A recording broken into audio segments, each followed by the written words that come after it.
Today we're going to be taking a look at the best hitch options for your 2009 Hummer H3. Up top here we're going to have our Draw-Tite, which is going to be a Class 3 hitch, and then right below that we're going to have our CURT, which is going to also be a Class 3 hitch.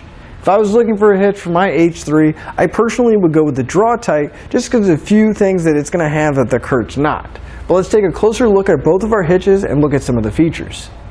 Just looking at our hitches, we can see that the overall design is going to be very similar. And that's because both of our hitches are going to install exactly the same.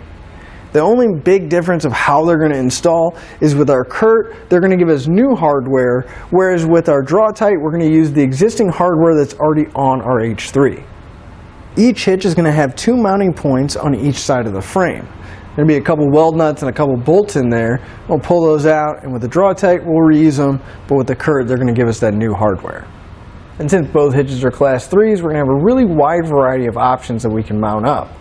And the way we're going to mount those is using a hitch pin. Both of them are going to accept a standard 5/8 pin and clip, and they're not included with either of the hitches. But you'll notice that we're going to have a secondary hole towards the opening on our receiver tube on the Draw-Tite. And that's going to be exclusively for the J-pin stabilization device.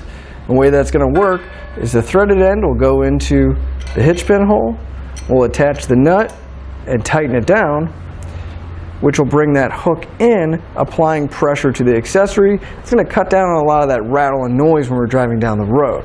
Now it's also a locking device, so we can make sure we keep our accessories secure, and you can find the J-pin stabilization device here at etrailer.com. Now as far as appearance goes, both of our hitches are going to sit right below our bumper, and that cross tube is going to be hidden. So all we'll see is the receiver tube sticking out, and not going to have to sacrifice any kind of ground clearance. The one difference with our Draw-Tite opposed to the CURT, you'll see that our receiver tube is going to be pretty close to flush with our rear bumper, which is going to help out a lot when it comes to clearance because we have our spare tire mounted on the back. The CURT, however, is going to sit in about an inch further, which is going to be a little bit difficult to find certain bike racks or cargo carriers to work with our spare tire here. Now when it comes to hitches, one of the main things you're going to want to know about is the weight. Both of our hitches are going to have a 500-pound tongue weight, and that's going to be the maximum downward force of the receiver tube, along with a 5,000-pound gross trailer weight rating. That's the amount our hitches can pull, including the trailer and everything we have loaded on it. Now the Draw-Tite and the CURT are both designed to work with weight distribution systems. That's going to be a separate component that's mounted on your trailer.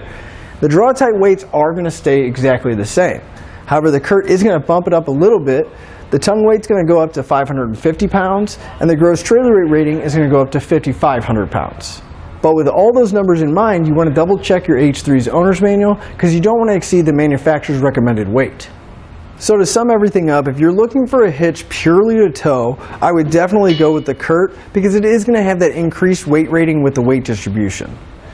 If you're looking for a hitch to mount a bike rack or even a cargo carrier, I would go with the Draw-Tite for a few different reasons. One, we're going to have that built-in anti-rattle with the option of using the J-pin stabilization device, but also the receiver tube is going to stick out just about an inch farther, so it'll give us more clearance with our spare tire on the back. And we hope this information has helped you whenever you're looking for a hitch for your Hummer H3.